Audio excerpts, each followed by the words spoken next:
बिस्मिल्लाहिर्रहमानिर्रहीम। अस्सलाम वालेकुम नाज़रीन, मैं हूं बाबर हयात और आप देख रहे हैं 24/7 उर्दू न्यूज पर होमेक्स पेंट्स के ताउन से बाबर हयात शो। नाज़रीन, फाइनली पाकिस्तान को दौरा न्यूजीलैंड पर एक जीत नसीब हुई है और ये जीत कम अज कम पाकिस्तान एक बड़ी हजीमत से, बड़ी व्हाइट वॉश से पाकिस्तान की टीम बच गई है। इसके अलावा इस मैच की जो मजीद इंपॉर्टेंस है उसमें पाकिस्तान ने किसी हद तक इस मैच में ठीक प्लेइंग 11 को मैदान में उतारा है। हालांकि even this was not perfect, लेकिन मैं ये समझता हूं कि पाकिस्तान ने किसी हद तक बेहतरीन प्लेइंग 11 को मैदान में उतारा और यूं पाकिस्तान इस मैच में उन कंडीशंस में जीतने में कामयाब हो गया कि जो कंडीशंस नॉर्मली आपको पाकिस्तान में मिलती हैं और मोस्ट प्रोबेबली इसी तरह की कंडीशंस आपको वेस्ट इंडीज में मिलने वाली हैं। और इस मैच में जो चीजें अच्छी हुई हैं व्यूअर्स, सबसे पहले इस मैच में जो सबसे अच्छी चीज हुई है वो हुई है इफ्तिखार अहमद की बॉलिंग। पिछले 4 मैचेस में मैं बार बार कहता रहा हूं कि भाई इफ्तिखार अहमद को बतौर एक बॉलर के खिलाइए, इफ्तिखार अहमद को बॉलिंग दीजिए। आप एक ऑलराउंडर को जाया कर रहे हैं, उसके ऊपर प्रेशर डाल रहे हैं कि तुमने सिर्फ बैटिंग करनी है, तुमने बॉलिंग नहीं करनी। और ये पाकिस्तान की इस T20 सीरीज में जो शिकस्त की वजूहात है उनमें से एक बड़ी वजह इफ्तिखार अहमद को बतौर ऑलराउंडर इस टीम में मौका ना मिलना है। और आज इफ्तिखार अहमद ने जब उसको मौका मिला तो इफ्तिखार अहमद ने मुंह तोड़ जवाब दिया है। ऑब्वियसली यहां तो मैं कप्तान को कहूंगा कि कप्तान को मुंह तोड़ जवाब दिया है, जिस कप्तान को पिछले 4 मैचेस में यह नजर नहीं आया कि उसके पास एक क्वालिटी ऑफ स्पिनर मौजूद है जो किसी भी टीम के अंदर हो। जब आपके पास लेग स्पिनर है, आपके पास लेफ्ट आर्म स्पिनर है और आपके पास एक क्वालिटी ऑफ स्पिनर मौजूद है, मतलब अगर नहीं भी आप हाई क्वालिटी ना भी कहें, रीजनेबल क्वालिटी का ऑफ स्पिनर आपके पास मौजूद है, तो ये तो आपके लिए बहुत बड़ा क्वेश्चन है। और आप उससे ना करवाइए 4 ओवर, आप उससे 1 ओवर करवा के देखिए, अगर अच्छा जाए तो दूसरा करवाइए, अगर वो अच्छा जाए तो तीसरा करवाइए और अगर वो भी अच्छा जाए तो चौथा करवाइए। तो इससे ये होगा कि भाई आपके जो फास्ट बॉलर्स हैं उनके ऊपर प्रेशर कम होता है, आपके दूसरे स्पिनर के ऊपर प्रेशर कम होता है और कप्तान को एक कुशन मिल जाता है कि यार अगर फास्ट बॉलर्स में से कोई बॉलर परफॉर्म नहीं कर रहा तो कम से कम आपके पास एक मौका है। दूसरे नंबर पे जो अच्छा काम किया गया आज के इस मैच में वो 2 स्पिनर्स को खिलाया गया। सो मैं ये समझता हूं कि पाकिस्तान ने विकेट को बेहतर रीड किया और अंदाजा लगा लिया कि ये विकेट काफी लो और स्लो है और इसके ऊपर बॉल होल्ड करेगी, तो हमें 2 स्पिनर्स के साथ जाना है, विच इज वेरी गुड, जो कि बहुत जबरदस्त फैसला था। और ये फैसला भी जो है इसने मैच में पे किया और पाकिस्तानी स्पिनर्स की जो जबरदस्त किस्म की बॉलिंग है, आज पाकिस्तान के तीनों स्पिनर्स ने शानदार बॉलिंग की है। इवन उसामा मीर ने भी अच्छी बॉलिंग की है। लेकिन मैं ये समझता हूं कि जो सबसे बड़ा डिफरेंस आज पाकिस्तान टीम में आपको नजर आया, जो एक इंपॉर्टेंट डिफरेंस इस जिसको आप कहते हैं कि स्लगिश पिच के ऊपर, इस स्लो पिच के ऊपर, इस मुश्किल कंडीशंस में जो फखर जमान ने इनिंग्स खेली है, दलेरी का कोई नेमुल बदल नहीं है। If you are brave enough you can win matches for your team and this is what T20 cricket is all about। ये है T20 क्रिकेट जिसमें एक इनिंग्स आपने, ठीक है मोहम्मद रिजवान की इनिंग्स अब देखेंगे तो कॉन्टेक्स्ट ऑफ द गेम में आपको वो ठीक लगेगी, लेकिन प्रॉब्लम ये है कि अगर रिजवान की इनिंग्स होती और फखर जमान की वो क्विक फायर इनिंग्स ना होती जिसमें उन्होंने 200 से ज्यादा स्ट्राइक रेट के साथ बैटिंग की है, तो आप देख सकते थे कि पाकिस्तान भी शायद 110-115 पे पाकिस्तान की टीम ऑल आउट हुई होती, या ऑल आउट ना भी होती तो पाकिस्तान 110-115 बना चुका होता। और ये मैच फिर ज्यादा आसान बन जाता। देखिए, जब टारगेट बहुत ही कम होता है, जैसी भी पिच हो, जब टारगेट बहुत ही कम होता है तो मुखालिफ टीम के ऊपर फिर बिल्कुल उस तरह से प्रेशर नहीं होता और उनके लिए रन बॉल से भी कम का जो मार्जिन होता है वो फिर आसान हो जाता है। बहरहाल उसके बावजूद मैं ये कहूंगा कि फखर जमान जो है, उनकी इनिंग्स मैं समझता हूं कि इस कंडीशन में कि जहां पे पूरी न्यूजीलैंड की टीम ने शदीद स्ट्रगल किया है बैटिंग करते हुए, सिर्फ 92 रन बनाकर न्यूजीलैंड की टीम आउट हो गई है, वहां पर फखर जमान का आना और आकर वो इनिंग्स खेलना और लुकी फर्गुसन को 2 छक्के लगाना, ये मैं समझता हूं कि पाकिस्तान के लिए बहुत बड़ा डिफरेंस साबित हुआ है। 16 गेंदों पर 33 रन, 1 चौका और 4 छक्के, 206 के स्ट्राइक रेट से उन्होंने बैटिंग की है और मेरे ख्याल में ये बहुत बड़ा डिफरेंस साबित हुआ है पाकिस्तान की जीत में। और जब जीत होती है तो आपको पता है कि बहुत सा मामले जो है ना वो दब जाते हैं, लेकिन अगेन मैं ये कहूंगा पाकिस्तान ने आज भी सही बैटिंग ऑर्डर नहीं खिलाया। अगर आपने ओपनर पे लाना था तो आपको साहबजादा फरहान को ओपनर पे लाना चाहिए था, नंबर 5 पे आपको हसीबुल्लाह खान को खिलाना चाहिए था, जो एक बार फिर आपने नहीं किया। आज अगर आप कर सकते तो आज आप 2 सीनियर्स में से किसी एक सीनियर को रेस्ट दे सकते थे। बाबर आजम उंगली इंजर्ड हो गई है उनकी, पाकिस्तान के लिए this is not a good news. अभी तक कंफर्म नहीं है कि उनकी उंगली जो है वो फ्रैक्चर हुई है या नहीं फ्रैक्चर हुई, लेकिन ऑलमोस्ट ये एक अच्छी खबर नहीं है पाकिस्तान के लिए कि इस तरह की कंडीशंस में आप एक मैच में बाबर आजम को रेस्ट दे देते। रेस्ट देने की बात कर रहा हूं, टीम से निकालने की बात नहीं कर रहा हूं। बाबर आजम को रेस्ट देते और साइम अयूब के साथ आपने ज्यादती की है। वो लड़का, उसको आपको मौका देना चाहिए था। आपने, मतलब मैं समझता हूं कि मेरे लिए तो बहुत हैरान कुन चीज है कि जिस लड़के को आप इस सीरीज में लेके आए, जो एक रेपो के साथ आया है, जिसने T20 क्रिकेट में परफॉर्म किया है, आपने उसको पूरे 5 मैचेस नहीं खिलाए और आपने उसको बाहर किया है और बाहर करके आपने मौका दिया है किसको? एक यंगस्टर की जगह एक यंगस्टर को मौका दिया है।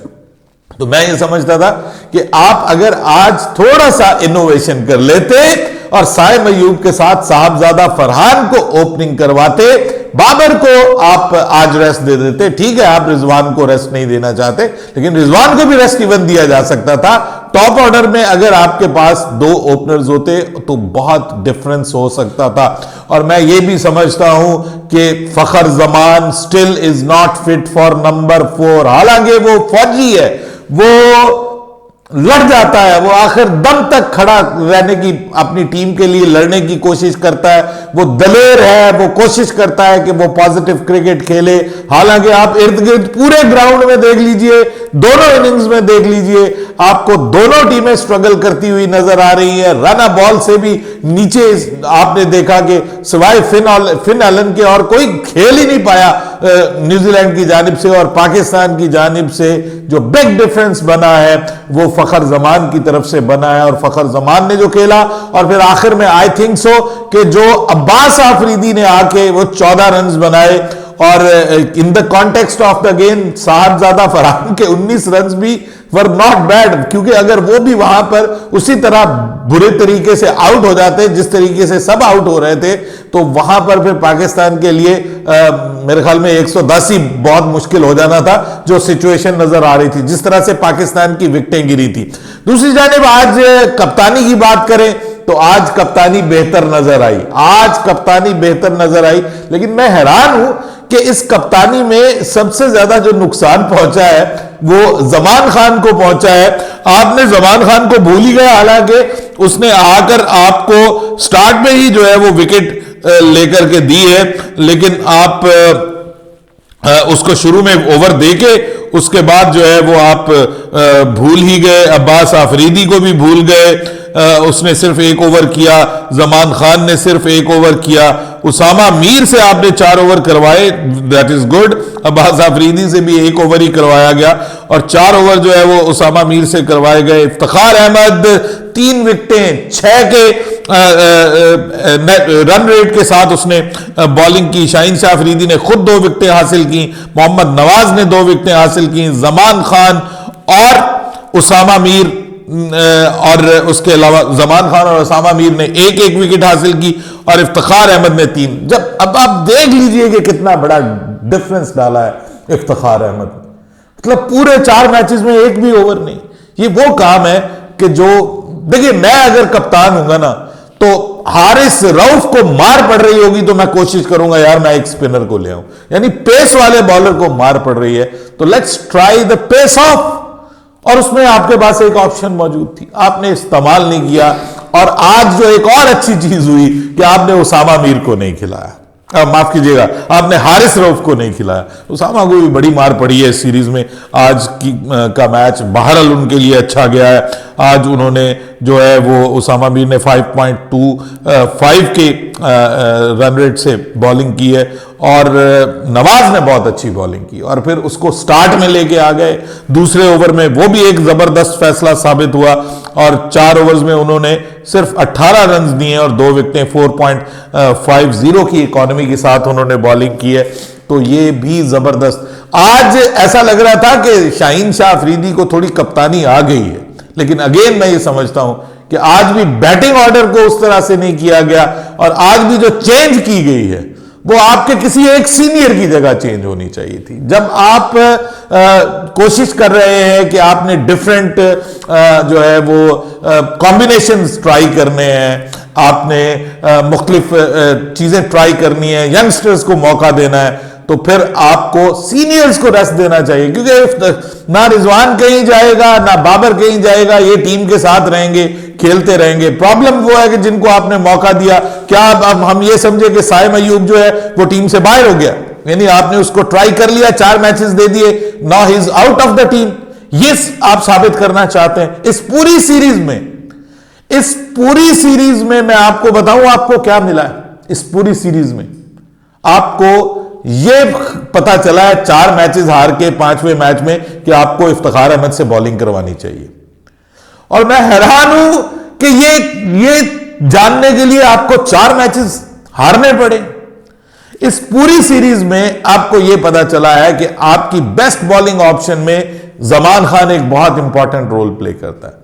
इस पूरी सीरीज में अगर कोई बंदा मिला है आपको तो वो भी एक यंगस्टर है जिसका नाम अब्बास आफरीदी है, जिसको जितने मैचेस मिले हैं उसने मतलब हार्ट आउट परफॉर्म करने की कोशिश की। अनफॉर्चुनेटली वो इंपॉर्टेंट जगह पे अनफिट हो गया, शायद एक आधा और मैच भी पाकिस्तान के हक में हो जाता।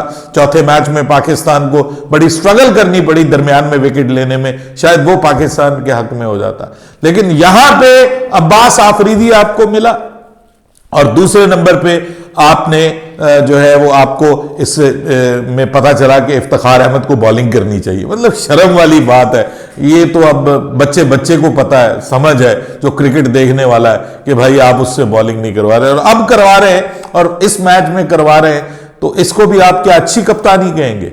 भाई ये तो हर मैच में होनी चाहिए थी, ये तो हर मैच में होनी चाहिए थी। आपको हर मैच में जो भी आप, ये T20 क्रिकेट है और आपको पता है कि T20 क्रिकेट में कोई ना कोई बॉलर पिटता है।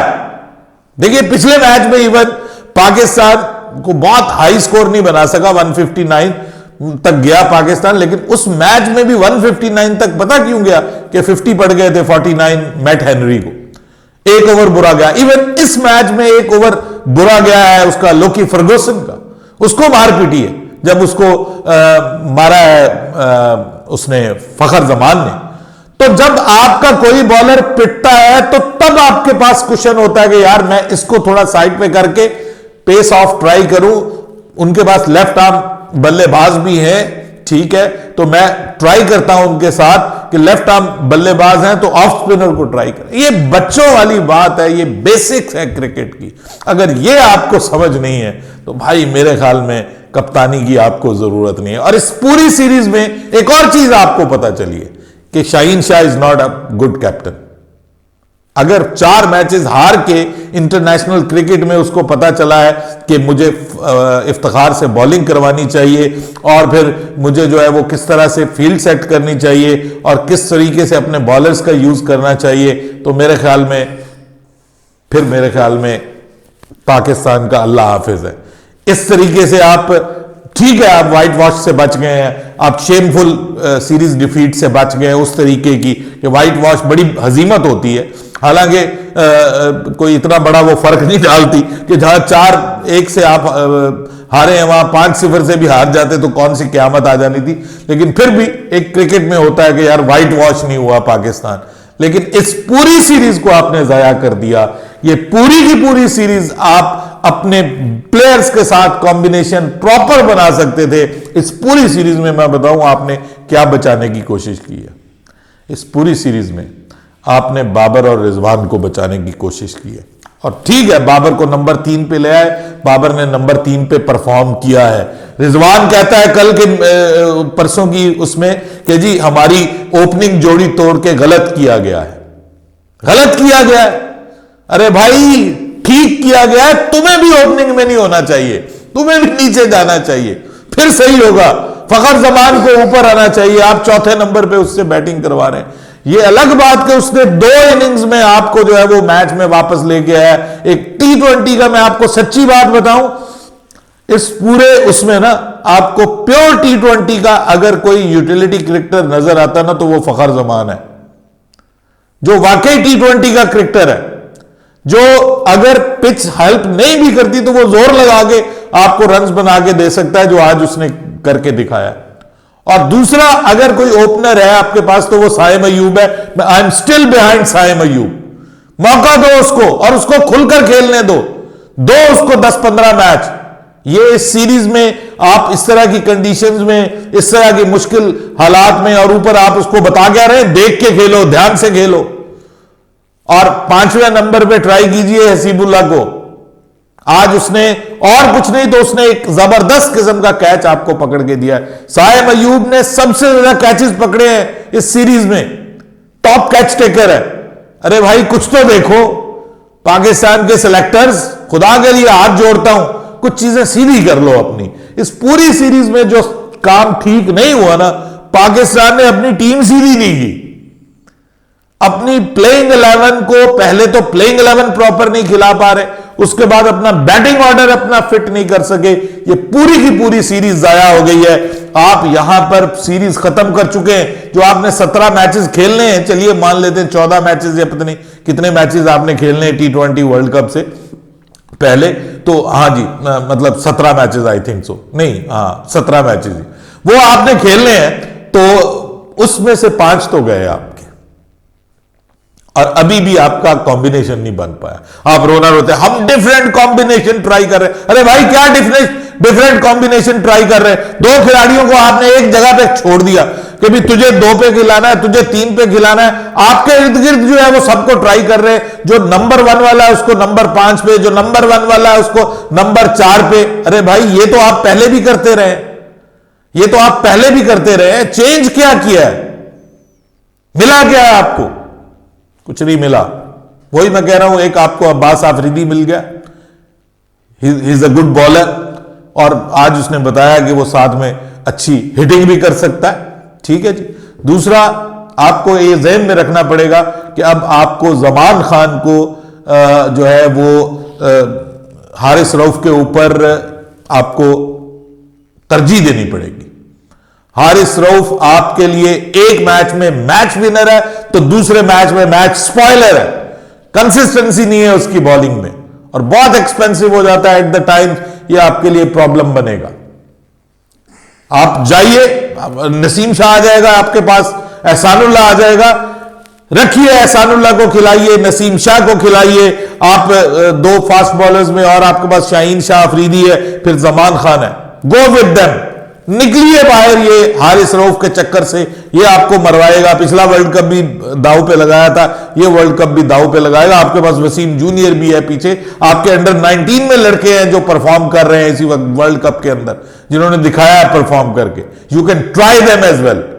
अभी अंडर 19 वर्ल्ड कप से जब टीम आती है तो इसमें से भी कुछ लड़कों को आप, जब न्यूजीलैंड की टीम आपके मुल्क में आएगी 5 मैचेस खेलने के लिए पीएसएल के बाद अप्रैल में, तो आप तब ट्राई कीजिए, आपके पास तब मौका होगा कि आप कॉम्बिनेशंस बनाएं, ट्राई करें, ठीक है, उसमें भी ट्राई करें और उसके बाद फिर एक फाइनल बना के जब आप पहुंचेंगे वहां पे इंग्लैंड में, पहले आपने स्कॉटलैंड के खिलाफ खेलना है, आयरलैंड के खिलाफ या स्कॉटलैंड के खिलाफ, आई थिंक सो, एक सीरीज खेलनी है 2 मैचेस की, और फिर आपने 4 मैचेस जो है वो इंग्लैंड के खिलाफ खेलने, तो वहां पे आपके पास एक इंग्लैंड में आपके पास आपका फाइनल जो है ना वो बैटिंग ऑर्डर होना चाहिए, फाइनल आपकी टीम होनी चाहिए जिसके साथ आप वो 4 मैचेस खेलें और फिर आप वर्ल्ड कप के साथ जाएं। बहरहाल ये series is done and dusted. बहुत सी उम्मीदें थी इस सीरीज से, वो पूरी नहीं हुई और उसका खुमियाजा भुगतना पड़ेगा बहुत सारे लोगों को। आज शाम वाली वीडियो में बात करेंगे कि बहुत सी बुरी खबरें आ रही हैं